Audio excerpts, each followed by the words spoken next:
السلام عليكم ورحمة الله وبركاته. إن الحمد لله نحمده ونستعينه ونستغفره ونعوذ بالله من شرور أنفسنا ومن سيئات أعمالنا. من يهده الله فلا مضل له ومن يضلله فلا هادي له. أشهد أن لا إله إلا الله وحده لا شريك له وأشهد أن سيدنا ونبينا محمدا عبده ورسوله. اللهم صل وسلم وبارك على سيدنا محمد وعلى آله وأصحابه أجمعين. سبحانك لا علم لنا إلا ما علمتنا إنك أنت العليم الحكيم.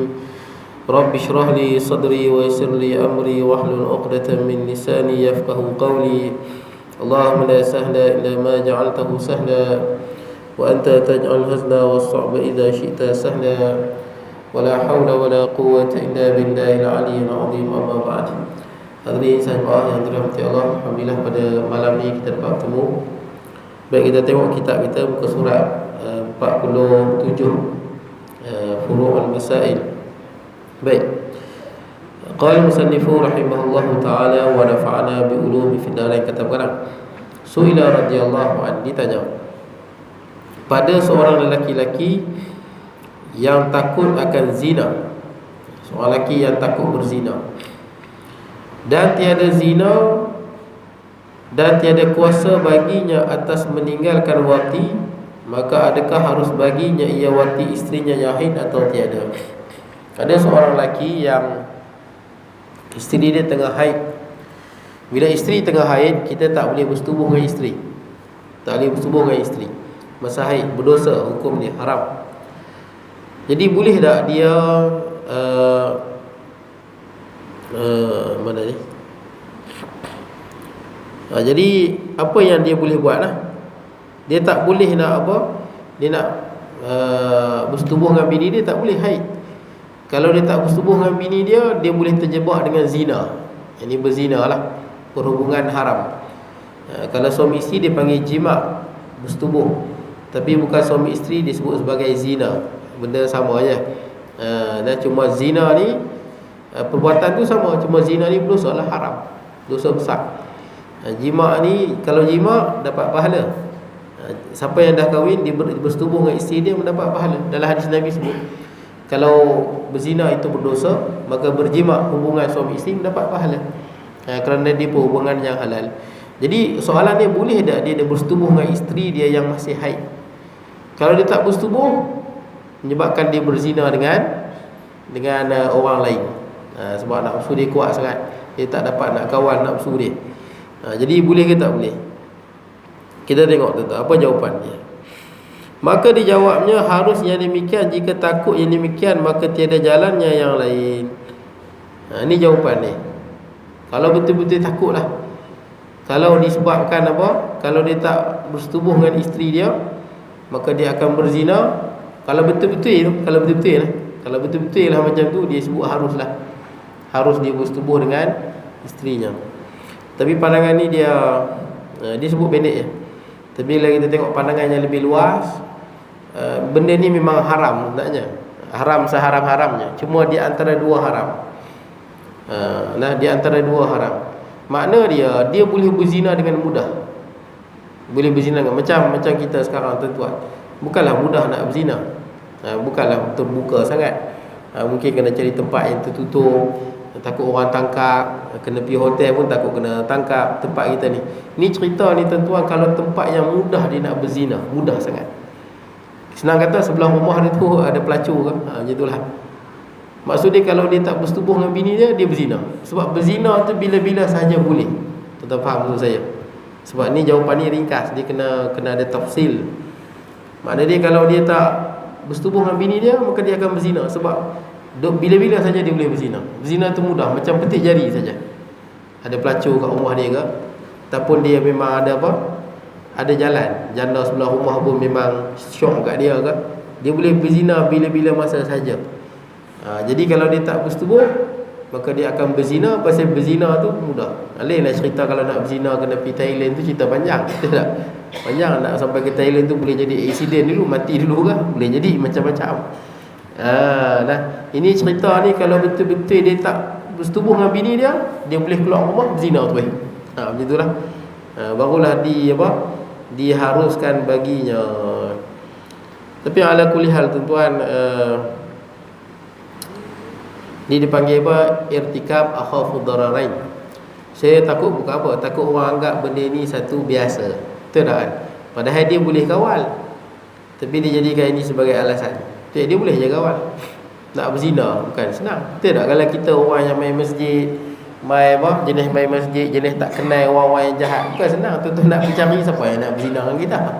Betul tak? Kalau kita orang yang jenis orang masjid, orang masjid main mengaji, tuan-tuan nak berzina macam mana? Tuan-tuan pun tak kenal orang pun tak kenal tuan-tuan. Tuan-tuan pun tak kenal dengan orang-orang jahat. Tuan-tuan pun tak berkawan dengan bapak-bapak ayam. So tak timbul isu ni. Tak timbul. Boleh kan memang kerja sebagai bapa ayam. Betul. Senang bila boleh dapat. Dia boleh dapat perempuan. Call dia main orang perempuan berzina dengan dia di rumah. Munasabahlah.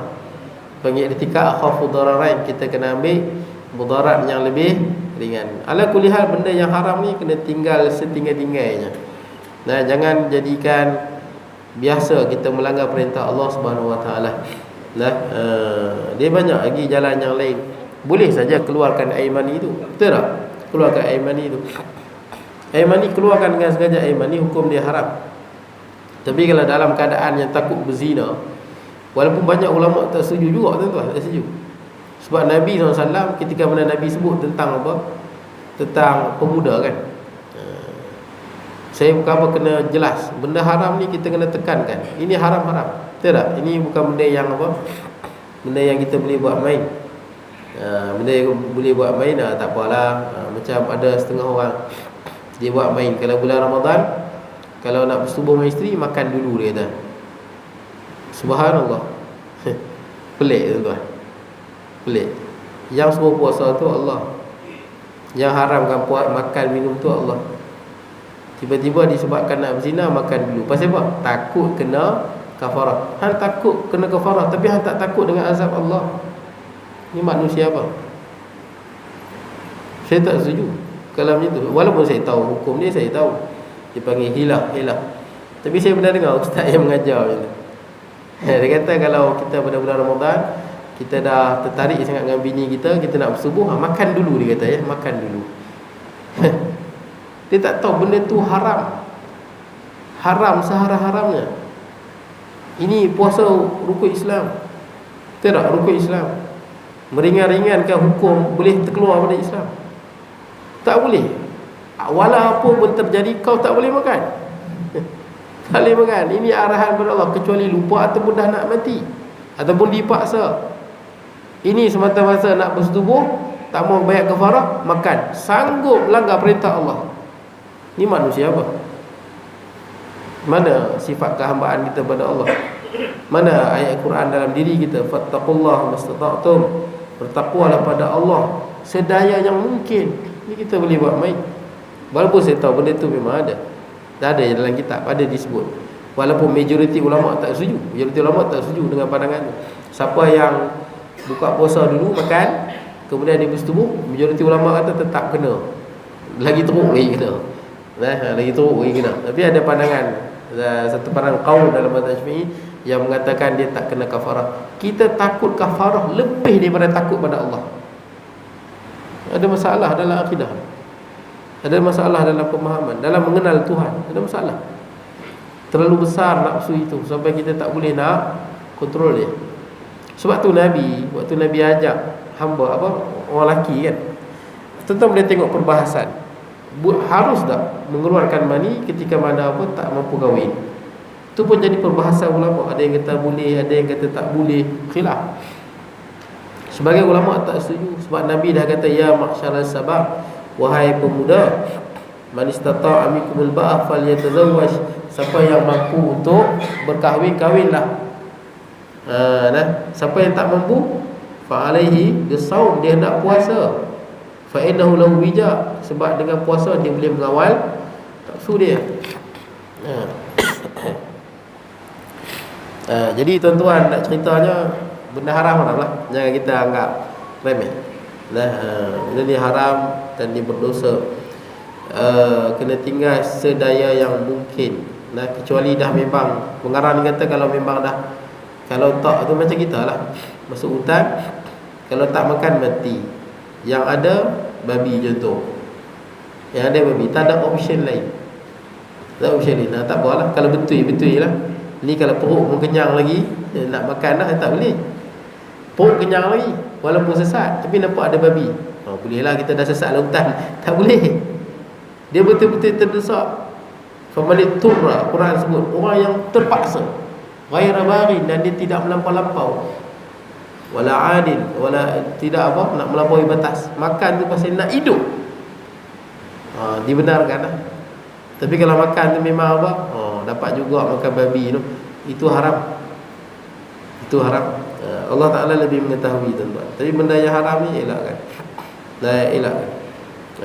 Baik, jadi pendek kata, kalau kita ni orang masjid, payahlah tuan-tuan nak jadi benda lagu ni. Betul tak? Kita pun bukan senang nak cari pasangan berzina.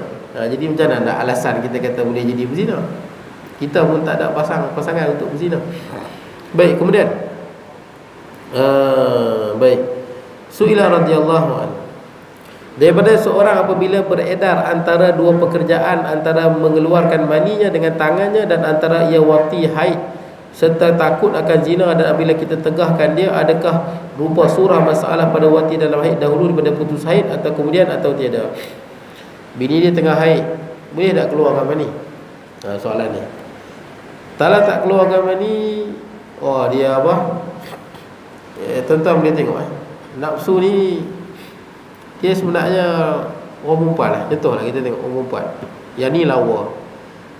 Okey, orang perempuan ni lawa pada bini kita.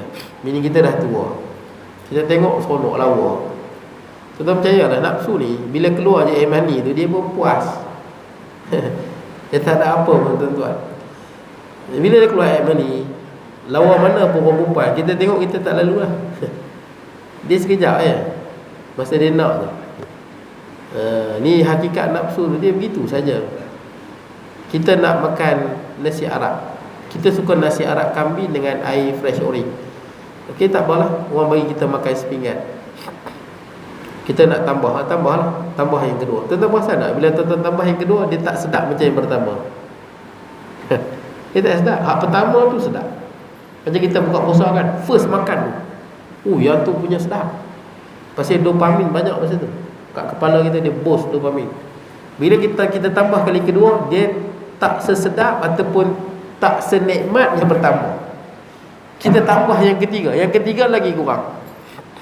Yang keempat tak lalu. Saya nak cerita nafsu ni, dia begitu je. Bila dia dah puas, dia pun dah tak lalu. Jadi kita jangan ditipu oleh nafsu. Jangan sampai kita terjebak dengan benda yang haram. Kita nak nasi Arab, balik rumah bini tak ada masak nasi Arab, yang ada nasi putih je.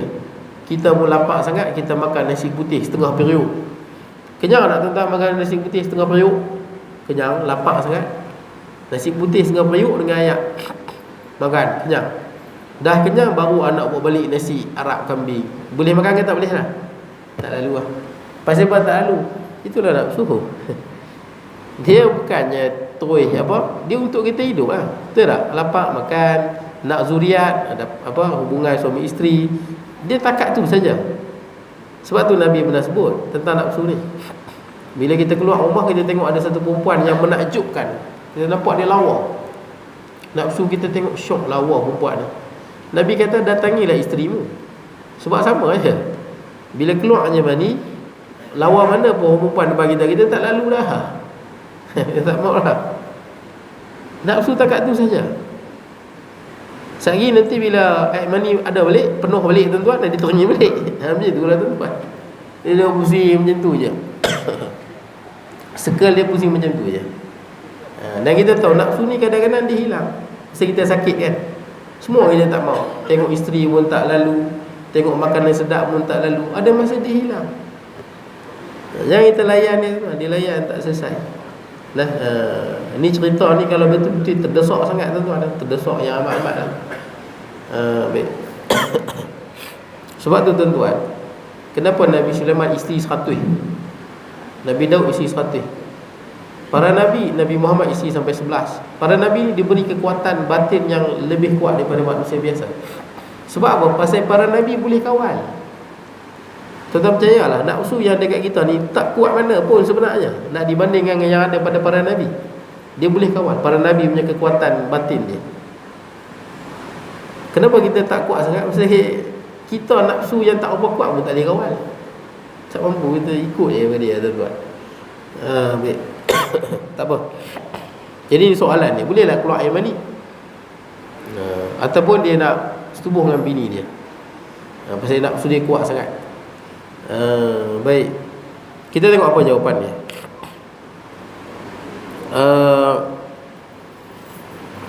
Didahulukan mengeluarkan mani dengan tangannya kerana khilaf bagi Ibnu Hanbal. Dalam mazhab Ahmad bin Hanbal ada khilaf. Boleh didahulukan mengeluarkan mani dengan tangannya, mengeluarkan mani sendiri ya. Didahulukan yang tu daripada bersetubuh dengan bini dia. Boleh lah, didahulukan. Ni kalau betul-betul dia takut berzina tu bukan sonok-sonok betul-betul takut berzina. Baik, kemudian dan dengan yang demikian itu kita tasawur dengan ketiadaan putus haid. Adapun ini kalau kita anggap isteri dia masih lagi haid. Jadi dia kalau dia tak keluar, nak yang mana satu, nak bersetubuh dengan bini dia ke ataupun keluarkan mani. Kalau tak buat dua-dua, dia akan berzina. Mana dia orang ni, maaf saya sebutlah, orang yang memang gagal kawal nafsu dia. Orang yang gagal, itu saja. Itu bahasa yang kita boleh sebut. Dia orang yang gagal. Orang yang diperbodohkan oleh nafsu dia. Dia tak mampu nak didik nafsu dia ke tempat yang halal. Dia tak mampu. Itu benda yang kita sebut. Tapi hukum fiqh dia macam ni, nak cerita hukum, tuan-tuan. Tapi jangan jadi macam ni, tuan-tuan. Jangan jadi macam ni. Baik, jadi nak dahulukan mana? Kalau tak keluar mani, tak bersetubuh dengan bini dia yang sedang haid, dia akan berzina. Ni orang yang lemah. Orang yang lemah. Kemudian dia nak dahulukan yang mana? Mana ni? Maka didahulukan keluarkan mani. Kalau isi dia masih lagi haid, boleh keluarkan mani. Sebab apa?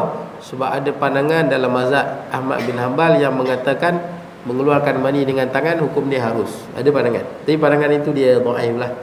Pandangan yang dhaif. Baik. Kemudian, tapi ingat, keluarkan mani dengan tangan. Yang kata harus ni kalau dia keluarkan mani. Tapi kalau masa dia keluarkan mani tu, dia membayangkan, bayangkan badan orang, bayangkan buat hubungan dengan orang, itu hukum dia haram. Itu memang sepakat haram. Boleh lah. Kalau dikeluarkan dengan tangan saja, itu yang dikatakan harus. Sebab bila keluar air mani, maka nafsu dia akan turun, drop. Ini keluarkan saja lah. Jangan masa dia keluarkan tu dia bayang orang ni, bayang orang ni. Yang tu memang haram lah. Itu berdosa.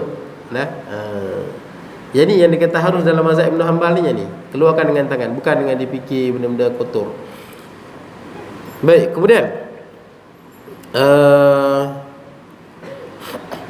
ini kalau belum putus haid. Adapun jikalau diwatinya padahal kemudian daripada putus haid dan lalu masa kadar sembahyang, maka dahulu atas mengeluarkan maninya dengan tangannya. Kerana kuat khilaf kata Abu Hanifah, ia harus watinya, maka kerana kuat Abu Hanifah daripada Ahmad. Macam ni cerita dia. Baca ni berkali-kali pun susah nak faham. Kena tengok dalam kitab lain. Dalam mazhab Abu Hanifah, isteri yang setelah habis haid, sebelum dia mandi, boleh bersetubuh. Faham tak? Ni dia kata ni, isteri yang belum habis haid, dah habis haid tapi belum mandi, dalam mazhab Syafi'i tak boleh. Dalam mazhab Syafi'i, isteri yang dah habis haid kena mandi dulu, baru boleh bersetubuh, baru boleh cerai. Saya minta maaf tuan-tuan, ni perbahasan dalam. Saya dah kata dah, buku ni untuk jadi mufti. Tuan-tuan mau nak jadi mufti ni, tuan-tuan, buku dia dalam perbahasannya. Saya pun kena baca banyak kali, tuan-tuan. Lama saya baca ni tadi, daripada sebelah sak saya baca. Saya pun bukan pandai sangat. Tapi buku dia, bahasan dia dalam lah. Saya kena rujuk. Nombor satu saya rujuk buku Ustaz Abu Hassan Din Al-Hafiz lah. Baru saya tengok kitab-kitab lain. Baik. Kalau mazhab Abu Hanifah, isteri habis haid boleh cerai dah dan boleh bersetubuh. Kata pengarang, pendapat itu lebih kuat daripada mengeluarkan mani. Kalau terdesak sangat lah, ni kalau terdesak sangat ni, dah rasa macam gatai sangat lah, dah tak boleh nak kawal nafsu tu, maka isteri dia pula tak dan mandi. Tak dan mandi ni, Habis je haid, dalam beberapa minit habis haid, dia nak bersubuh terus, dia tak dapat tahan. Kalau tak bersubuh, dia berzina. Didahulukan bersetubuh dengan isteri daripada mengeluarkan air mani dengan tangan. Boleh tak? Sebab menurut pandangan, menurut pengarang ni, pandangan itu lebih kuat. Pandangan Abu Hanifah dalam isu ni lebih kuat, iaitu setelah isteri habis haid, walaupun belum mandi, boleh setubuh, berbanding dengan mengeluarkan mani dengan tangan. Tapi saya perlu jelaskan kepada tuan-tuan betul-betul, menurut mazhab Syafi'i tak boleh lah. Tak boleh, haram. Ni cerita ni kalau dia tak buat, dia berzina. Itu cerita darurat. Kalau dia tak buat, dia berzina. Tapi kalau kita saya dah sebut, kita orang masjid, kita pun tak ada partner nak berzina, nak kena cari siapa nak berzina dengan aku, isu ni takkan timbul. Betul tak? Ni akan timbul pada orang yang dia petik jari dia boleh berzina. Itu petik jari dia boleh berzina. Senang, 24 jam dia call siapa-siapa, orang boleh berzina. Boleh jadi hukum ni boleh jadi pada dia. Dah? Tak apalah, ala kulli itulah hukum dia tuan-tuan. Hukum dia haram, hukum dia berdosa lah. Baik, Su'ila radhiyallahu anhu, seorang wati akan, dia ada lagi satu pandangan tuan-tuan, yang pandangan ni memang ada disebut oleh segelintir ulama tapi pandangan ni pandangan yang batil, syaz dan haram diamalkan. Saya sebut je, pandangan ini batil, syaz dan haram diamalkan, tak boleh diamalkan. Kita bukan semua benda kita boleh kata apa, ada ulama sebut, ada ulama sebut. Kadang-kadang apa pandangan yang ulama bagi itu bercanggah dengan nas yang sharih, tak boleh lah. Sebab tu dalam mazhab, dalam mazhab Syafi'i, dia kenapa kita tak ambil pada kitab al-um? Sebab nak kembang mazhab tu banyak. Dia Imam Syafi'i, kemudian ada lagi yang bawah pada tu kembangkan lagi Asy-Syirazi, kemudian datang Imam Nawawi, banyak lagi sampailah Ibnu Hajar dengan Hasyim. Daripada depa ni yang muktamad. Sebab tu kenapa ada kaul yang muktamad sahih? Sebab kita nak tapih pandangan-pandangan yang syadz. Sebab tu dalam, boleh kata sekarang semua mazhab yang muktabar, kalau ikut flow tu kan, Imam Abu Hanifah, kemudian ulama setelah dia, ulama setelah dia, sampailah dibukukan sekarang menjadi satu mazhab yang kukuh. Pandangan yang ada sekarang dalam mazhab Abu Hanifah, Ahmad, Malik dengan Syafi'i, pandangannya boleh dikatakan keseluruhannya tidak ada yang syadz. Sebab dia proses penyaringan yang panjang. Tapi dia ada syadz, ada di atas-atas sana tu ada yang syadz. Pandangan yang memang tak boleh diterima langsung. Pandangan itu salah sesalah-salahnya. Tapi bukan daripada Imam Syafi'i lah, bukan daripada Imam ni, ulama mujtahid yang lain. Ada disebut pandangan, tapi pandangan itu salah dan tak boleh diamalkan. Di dunia tak boleh, akhirat pun tak boleh. Saya tak perlu sebut nama ulama, dia ada beberapa orang ulama sebut, tapi bukan daripada ulama yang muktabar lah. Tapi dia ulama, dia pernah sebut, dia kata kalau isteri tengah haid, suami tak tahan sangat, suami boleh menyetubuhi isterinya daripada dubur isteri. Ada. Tuan-tuan dengar betul, jangan tuan-tuan kata, betul ke ustaz tu? Nanti dulu saya sebut ni. Ini pandangan yang syadz, yang haram seharam-haramnya. Kerana ada hadis dan ijma' seluruh mazhab, tidak boleh menyetubuhi isteri pada duburnya. Itu ijma' seluruh mazhab. Ada pandangan yang syadz. Ada pandangan yang syadz lah ustaz. Pandangan ulama ni bukan boleh kita duduk dalam tembok balin batu sembunyi tangan. Bukan. Imam-imam mazhab, tuan-tuan baca balik bagaimana perkembangan mazhab Syafi'i, mazhab ulama-ulama dalam mazhab ni tuan-tuan, depa berusaha bagaimana nak menyaringkan mazhab tu baru jadi satu mazhab yang termaktub. Sebab tu ulama yang syarah al-um, kemudian datang ulama kemudian jadilah satu mazhab yang kukuh. Boleh bila sebut mazhab Syafi'i, ribuan ulama dalam tu yang berjasa tuan-tuan dalam menyaring pandangan-pandangan yang sesuai dengan nas. Boleh lah. Ni kalau kita sebut pandangan-pandangan yang sahih dan muktamad, itu memang tak ada masalah lah tuan-tuan. Bukan lagi isu tuan-tuan. Ni ada pandangan-pandangan yang terpencil. Dan hukumnya memang tak boleh. Tak boleh. Nabi sebut 3 kali, la'anallahu man amila qauma Lut. Allah Ta'ala melaknat orang yang buat kerja kaum Nabi Lut. 3 kali Nabi sebut. Tak boleh. Malah boleh dikatakan di seluruh negara, saya ingat seluruh dunia kot, kecuali Iran kot. Sebab Syiah boleh buat gitu. Syiah boleh. Kalau ada orang kata boleh, mungkin dia Syiah lah kot. Syiah boleh buat kerja lagu tu. Ahli sunnah tak boleh. Dan saya pernah sembang orang Syiah, memang dia kata boleh. Dia kata boleh kerja lagu tu. Mana boleh?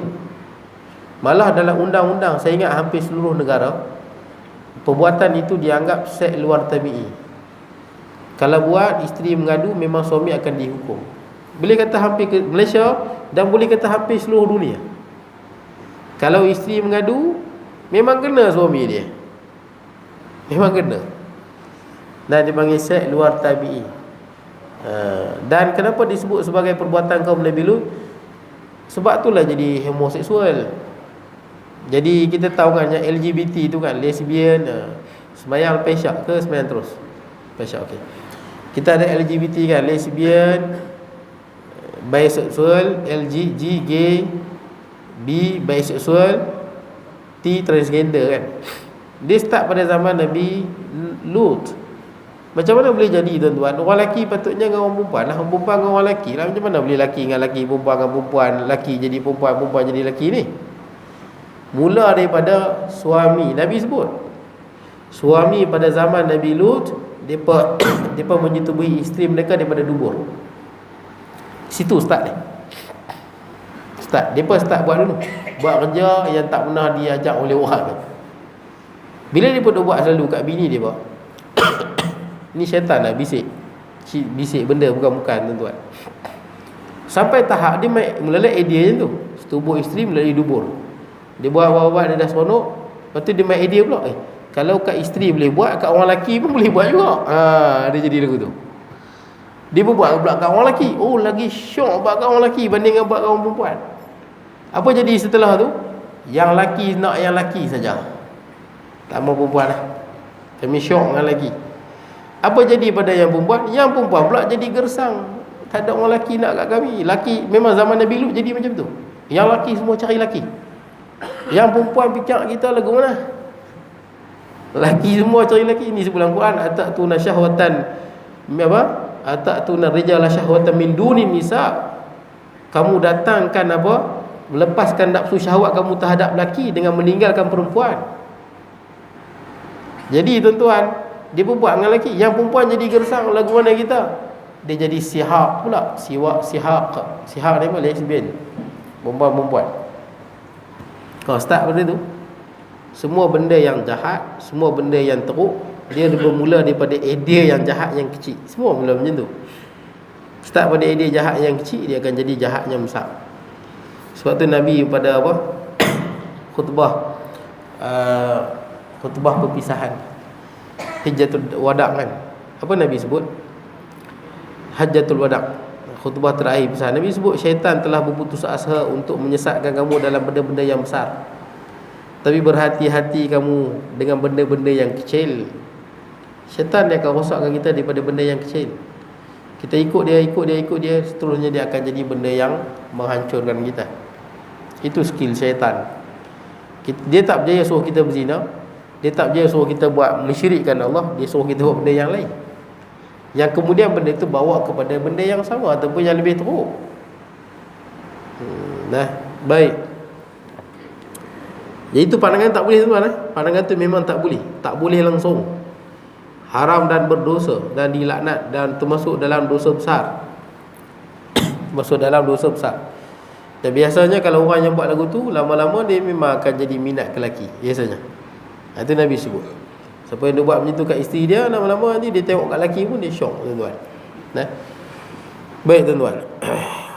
Saya jumpa ada yang ustaz pun saya jumpa, tak layak pun panggil ustaz. Ngaji pun tak ada ijazah apa pun tak ada tuan-tuan. Tapi dah mengajar alik bata, mengajar apa budak-budak sikit-sikit orang panggil ustaz. Tapi jadi macam inilah tuan-tuan.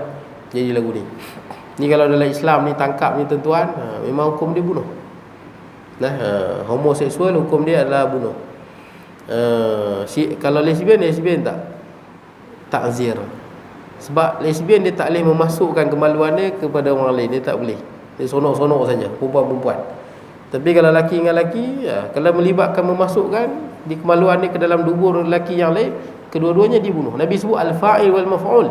Yang memasukkan kemaluan dia, yang dimasukkan kemaluan dalam dubur dia, kedua-duanya dibunuh. Cuma khilaf nak bunuh lagu mana, itu khilaf. Pada zaman Sayyidina Umar dah jadilah benda ni, jadi dah. Sayyidina Umar pun bincang dengan sahabat dia, macam mana kita nak buat ni. Sayyidina Ali radhiyallahu anhu dia kata, saya berpandangan mereka ni telah melanggar fitrah, maka mereka mesti dibakar hidup-hidup. Sama Sayyidina Umar dibakar hidup-hidup. Dahsyat. Pasal dia pun ni, kalau biar rosak masyarakat. Rosak. Rosak. Habis generasi boleh rosak. Ada pandangan kata lempak daripada tempat yang tinggi. Sebab kaum Nabi Lut kan Jibril cungkir dengan kuku dia, angkat sampai ke langit. Sampai ke langit. Kemudian baru dia hempak ke bawah. Pada atas langit hempak. Dia kata kena lempak daripada tempat yang tinggi. Dua-dua sekali, al-fa'il wal maf'ul. Jadi kita Malaysia mana bangunan tinggi? Bangun apa? Tun Razak ke apa? Itulah lempak pada atas tu. Sebagai ulama kata kena hempak dengan dinding yang tebal. Macam kau Nabi Lut dihempak, bumi terbalikkan, hempak. Baringkan dua-duanya, hempak dengan konkrit, dinding konkrit tebal. Kalau kita zaman sekarang senang, buh atas jalan tar, pakai tu je, steam roll tu kan. Pop. Leper terus. Bagi orang tengok supaya apa? Inilah bila nak melawan fitrah. Melawan fitrah. Baik, kemudian mana ni? Khilaf baik. Seorang wati seterusnya.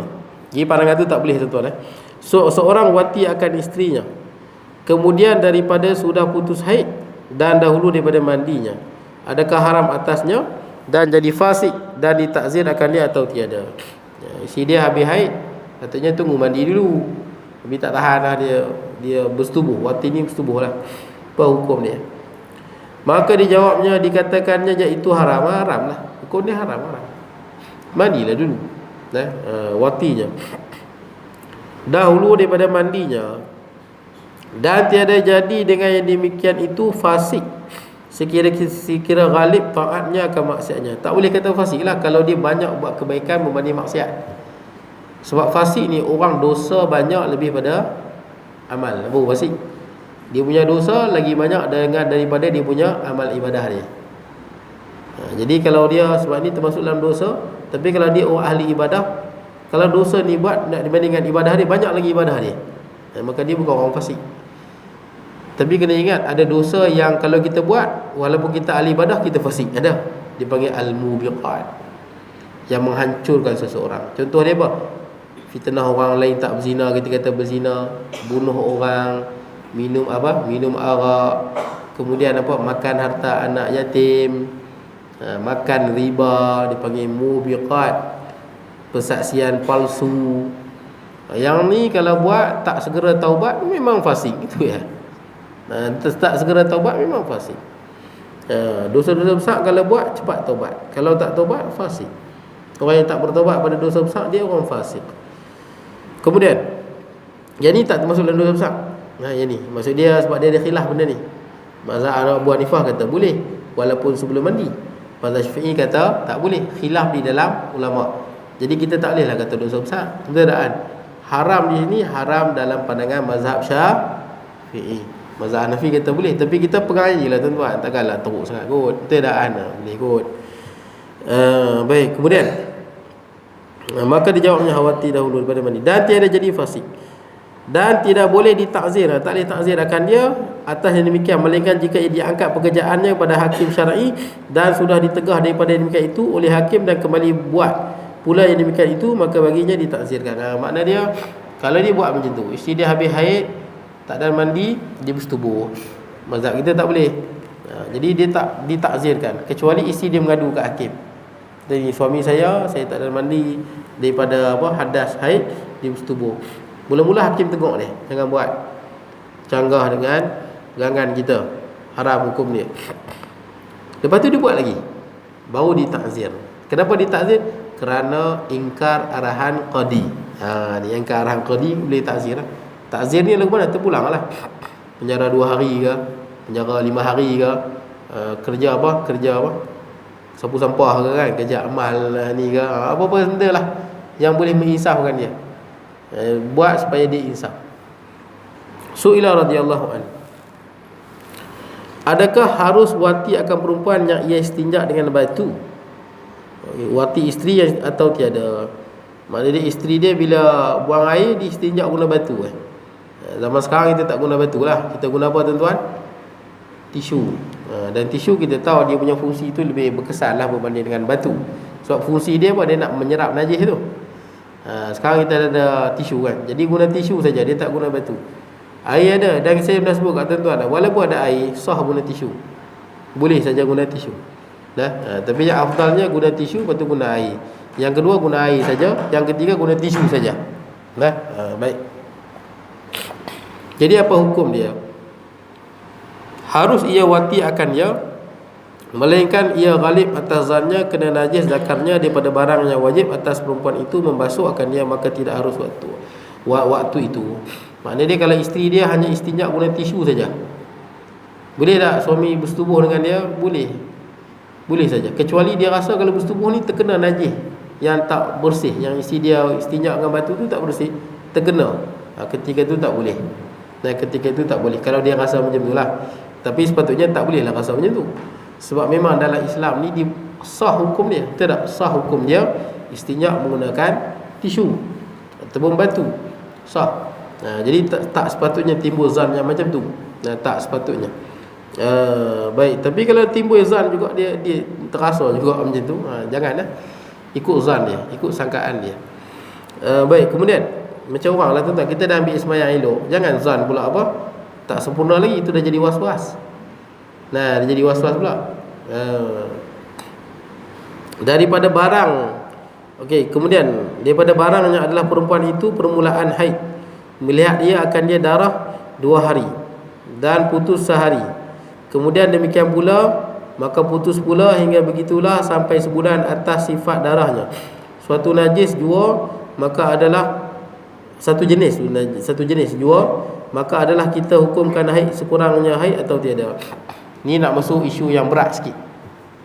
Orang perempuan yang nak menentukan darah haid dia. Ini yang saya baca lama sikit tadi tu. Nanti dia akan sebut tentang mutahayyirah. Orang perempuan yang dia tak tahu ni, dia tak tahu bila masa dia haid, dan dia tak tahu bezakan darah haid, dan dia tak tahu tempoh haid dia. Itu lagi susah. Yang ni satu kes, satu orang perempuan datang haid 2 hari, lepas tu berhenti sehari berhenti. Lepas tu datang lagi 2 hari, lepas tu berhenti lagi sehari, lepas tu datang lagi 2 hari, yang sampai sebulan macam itulah dia. 2 hari datang darah, sehari darah stop. 2 hari datang darah, sehari stop. 2 hari datang darah, sehari stop. Cukup sebulan. Jadi nak anggap mana yang darah haid, mana darah penyakit? Baik, kita tengok apa jawapan dia. Maka dijawabnya adalah haid itu sekurangnya haid itu sehari semalam. Haid ini 24 jam, sehari semalam 24 jam. Baik. Pada awalnya